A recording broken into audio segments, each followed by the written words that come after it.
As you can see, Chief Hawkins and I are here as well. Right now we're going to do everything on topic, and then if you want to go off topic, we can follow up when we're done with the on topic. So as we all know, we're going to get a big snow event, and even though I think at this point even the commissioner would like for me to get my commercial driver's license so I can help drive a plow, I don't drive plows. I don't plan.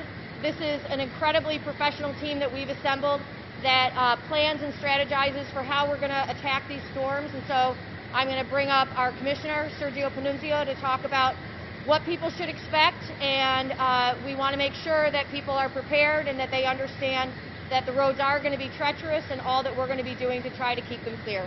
Commissioner? Thank you, Mayor. Thank you, Chief. Fire Chief, Police Chief, and everyone here. Our operation started yesterday, last night. We had our mechanics in. All of our equipment is up and running. We have 100% of our equipment. Currently, we are expecting 8 to 12 inches of snow. Beginning at 1 p.m. today till about 5 a.m. tomorrow morning. That's a considerable amount of snowfall. Expected snowfall rate is going to be between 1 to 3 inches, 1.3 to 1.5 inches per hour, which is a manageable snowfall. As of 6 a.m. this morning, we had about 47 pieces of equipment out. That's just our first wave. We started prepping the streets. We started salting the street and pre-treating the street problem areas that we know we have a problem with the climate. As of 12 o'clock today, we will have 54 pieces of equipment. That will increase substantially because we'll have augmented contractors and also other equipment that we cannot operate doing such a small amount like we have now. What we're asking everyone to do is to be patient. We have a snow plan, which is work together with the police and fire. We have emergency route that we have to maintain open. Those are primary routes. I'll give you an example. Newschannel has 2 hospitals in it. That road has to be maintained. Constantly 24/7, there is no excuses. Those events that also there are other streets throughout the city where the fire department and police department are concerned about getting across town in an emergency situation. So the primary roads will be taken care of. We will not get into the secondary road until the primary roads are satisfactory to everyone, so a fire engine, police car, or an ambulance will not get stuck. The secondary roads will be anyone that crosses all primary roads, from one end to primary roads to the other primary roads, so that the emergency vehicle can get across town.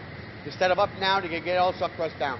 And then our tertiary roads and our dead ends will be done last. We ask people not to travel if they don't have to. The roads are going to be slippery and slick. The temperature is supposed to be teetering between 23 and 25 degrees, which is a challenge for us because ice does freeze up and salt really does not work after 20 degrees. So if you get a wind chill factor of 19 and 20, our salt will not work as efficiently as it normally does. So we ask everyone to be patient. Your roads will be done. Again, we have a plan, primary, secondary, tertiary roads. Your alleyways and the dead-end street might not get done right away, but it will get done. We're opening up the snow emergency plan here at 12 o'clock today. So we have members of our fire and police department, constant communication in case there's a fire engine or an ambulance there's a problem. We're able to plow that street before an emergency is declared there, and we respond. So again, we ask everyone to have reasonable expectation. We're going to be enforcing the sidewalk 24 hours after the snowfall has ended, and after that we will be summoning and actually giving an NOV and then eventually cleaning if the property owner. Anything any resident can do to help us is appreciative. The good thing about this snowstorm is going to be a steady snowfall, not all at once, and we have a less than 1% absenteeism due to COVID. So a lot of the people that were out last time are coming back after quarantining, and we're satisfied that we will do a great job. And we ask everyone, if you can stay off the roads, please stay off the roads. Thank you.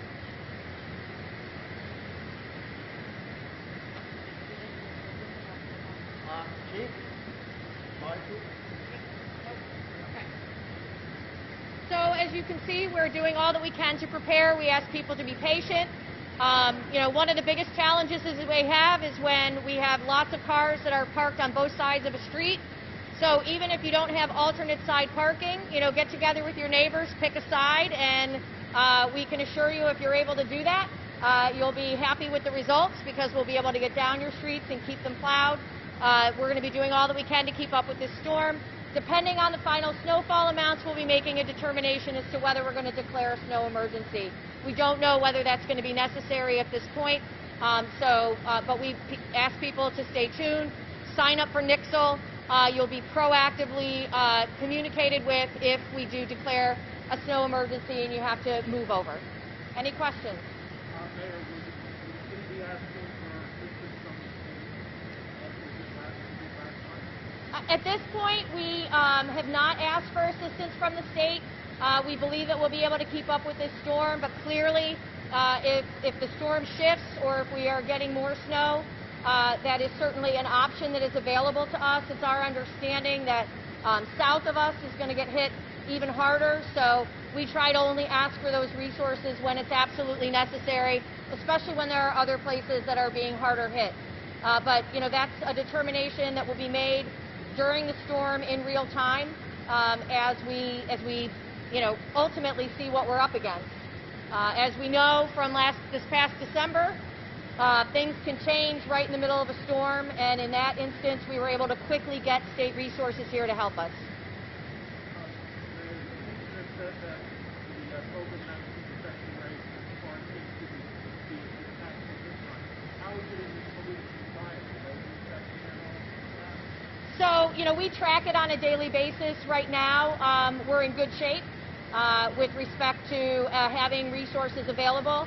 And, unlike some departments, across the country that have been really hit hard, we've been able to maintain staffing and not call in additional resource directly related to COVID, but it is something that we track every day.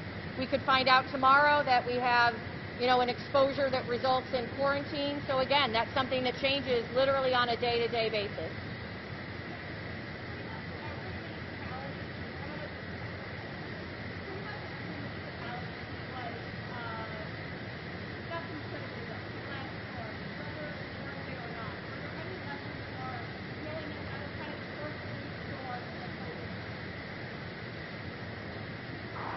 We learn every storm. Every storm is an opportunity for us to look at our systems to ensure that we're doing all that we can to be responsive.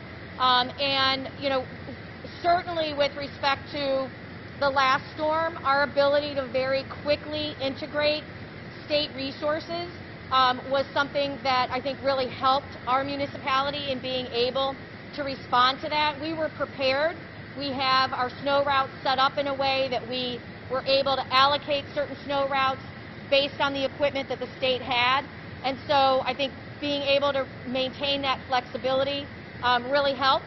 And I also think just communicating to people the reality of what we're dealing with. I often say to people, when a hurricane hits in the south or, along the coast, people don't expect to be able to go to an orthodontist appointment the next day.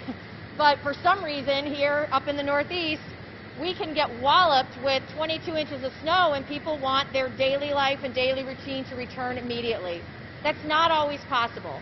We have to do what we can do to keep people safe, clear the snow as quickly as possible so that we can allow people to get back to their normal day-to-day routines. But certainly, if you have a doctor's appointment scheduled for tomorrow, if you have, a job interview scheduled for tomorrow, make sure that you're keeping an eye on the weather, that you're communicating, and that you're not going out if it's not safe. We cannot, make roads passable in the middle of a snowstorm, right? We're trying to just push the snow, but that doesn't mean that it's safe to go out and drive. So people just need to be aware of the situation. And we do the best that we can to get things back to normal as quickly as possible.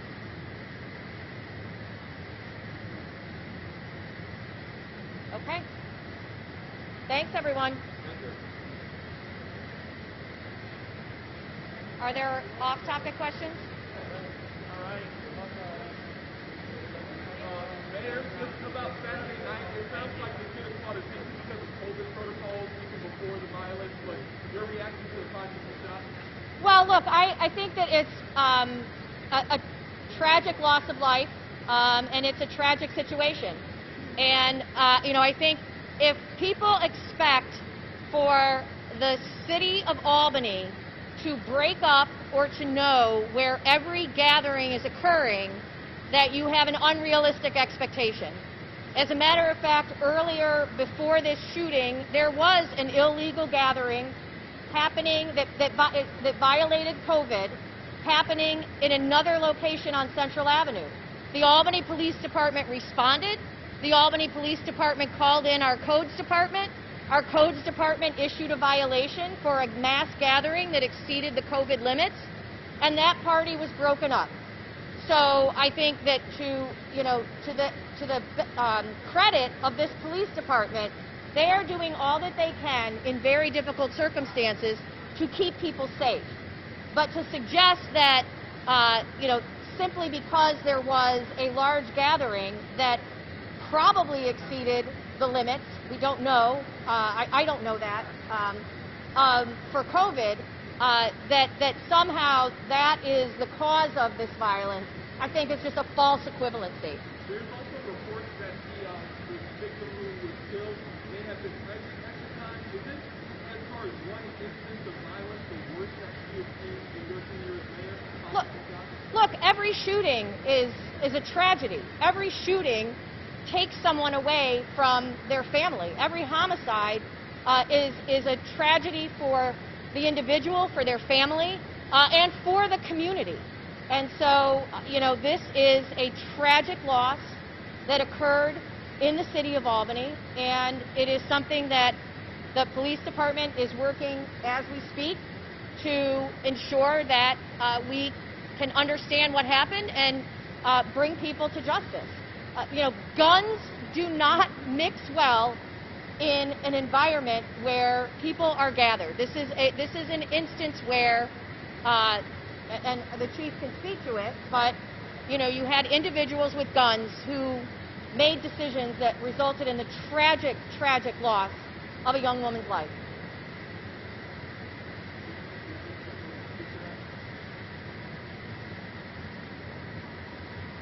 So right now, we're actively investigating this incident, and we're outraged by this. This community should be outraged by this. This is another example of violent, undisciplined young men who are engaging in these sort of activities and not resolving their conflicts in a peaceful, nonviolent way. And our officers are out there working very hard. We were at that scene less than a minute after it was dispatched, so our officers are there. But we're asking the community to share the outrage that we have for these sorts of incidents, and to step up and help us with any information that they have. There were some people at this gathering that have some information that can help us with this investigation. And we're asking those folks to step up and help us out, because this cannot be the norm. And it's not. It's not the norm for this community. But we have some individuals in this community who are acting in ways that is out of the ordinary, and we have to address those individuals. We have to bring those individuals to custody, and we will. This is abnormal in the sense that it's usually young men who are the victims, and mostly on the first side as well. You have a woman here who was shot. How jarring should this be compared to your standard violence? Because this is more abnormal than usual. I'm outraged with any act of violence in this community. And like the mayor said, any shooting is one shooting too many. It doesn't matter who our victims are. But we're seeing this way too often. No, we cannot have our people resolving conflicts in these violent, destructive ways. And we need our community to step up with us and to help us to address this. We need information that they have. We need them to feel this outrage that we have. And for the most part, the community feels that. You know, nobody in this community wants this type of violence. And we're addressing this.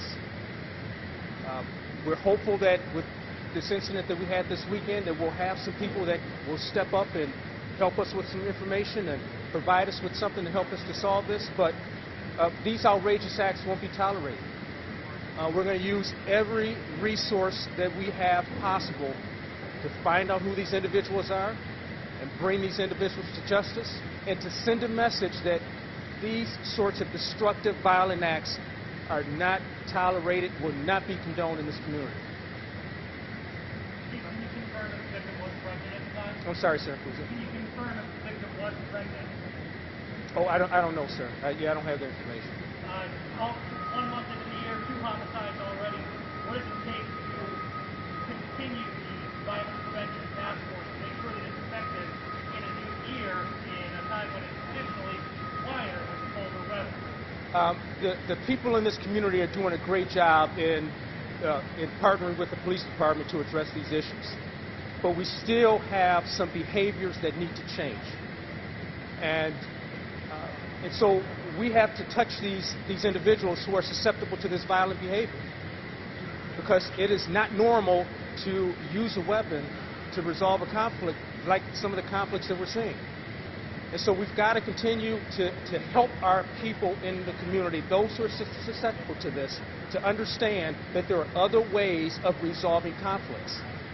And using a weapon to resolve these conflicts are not the answer. But again, this is not an indictment on our community. Our community is doing a great job of helping us out. But we've got to address these very few. And I want to stress this too. This is very important.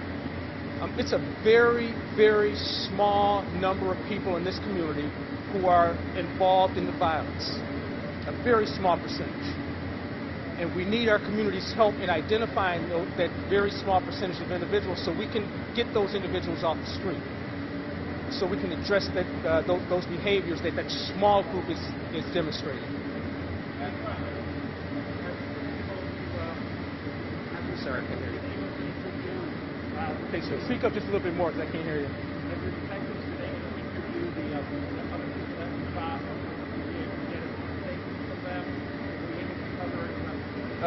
Yes, the other victims involved in this have been interviewed, and for the most part, we're getting cooperation from those who were there, as well as those who were not victims who were at that gathering. So we're hopeful that we'll bring these individuals to justice.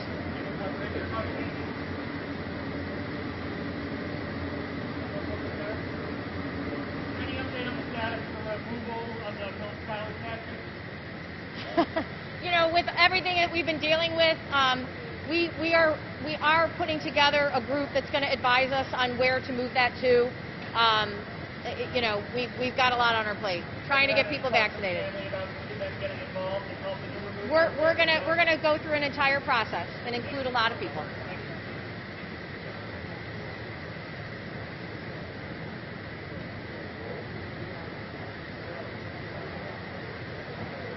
My wish was granted, Steve. How are you doing?